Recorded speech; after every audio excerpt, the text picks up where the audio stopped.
ఆరాధ్య అయితే బుక్ పెట్టుకొని వచ్చి అక్షయ్‌కైతే బర్త్‌డే విషెస్ చెప్తూ ఉంటుంది. హ్యాపీ బర్త్‌డే నాన్న అనంటే, థాంక్ యూ చిట్టి తల్లి అని చెప్పేసి అక్షయ్ అనేసరికి హ్యాపీ బర్త్‌డే అని చెప్పేసి అవని అయితే విష్ చేస్తూ ఉంటుంది. థాంక్ యూ అని అక్షయ్ అయితే అనేసరికి ఆరాధ్య అయితే వాళ్ళ నాన్నతో ఇలా అంటూ ఉంటుంది.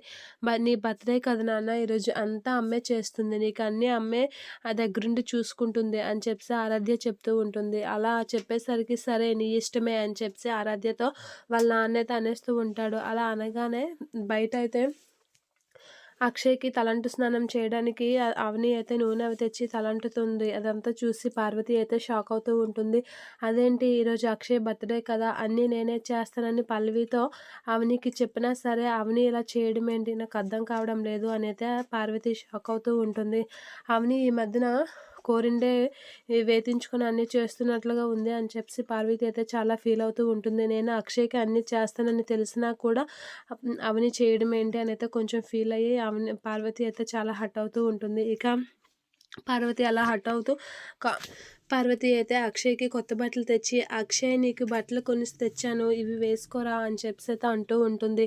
"ఇదా నీ మంచం మీద పెట్టాను. ఈ బట్టలు వేసుకో" అని చెప్పేసి పార్వతి అయితే అక్షయ్‌కి చెప్పి అక్కడి నుంచి అయితే వెళ్ళిపోతూ ఉంటుంది. అదే టైంలో అవని వచ్చి అక్కడ ఉన్న బట్టలు తీసి లోపల పెట్టేసి అవని వేరే జత బట్టలు అక్కడ పెడుతూ ఉంటుంది. ఇక అక్షయ్‌కి అది తెలియక ఆ బట్టలు వేసుకొని కిందకి వస్తూ ఉంటాడు. అది చూసి పార్వతి షాక్ అవుతూ ఉంటుంది. ఏంటి నేను తీసిన బట్టలు కాకుండా అవని అక్షయ్‌కి వేరే బట్టలు ఇచ్చిందని చెప్పేసి అవని అయితే షాక్ అవుతూ ఉంటుంది. ఇక అక్షయ్ వేసుకున్న బట్టలు చూసి పార్వతి అయితే ఏంటి నేను తెచ్చిన బట్టలు కాకుండా అవని ఈ బట్టలు ఇచ్చిందని అయితే అలా చూస్తూ ఉండిపోతూ ఉంటుంది. అందరైతే అక్షయ్‌కి విషెస్ చెప్పడానికి చాలా హ్యాపీగా ఎదురు చూస్తూ ఉంటారు. అదంతా చూసి పల్లవి అయితే ఏదో రచ్చ జరుగుతుందని అలా ఒకరి మొఖాలు ఒకరు చూసుకుంటూ ఉంటారు.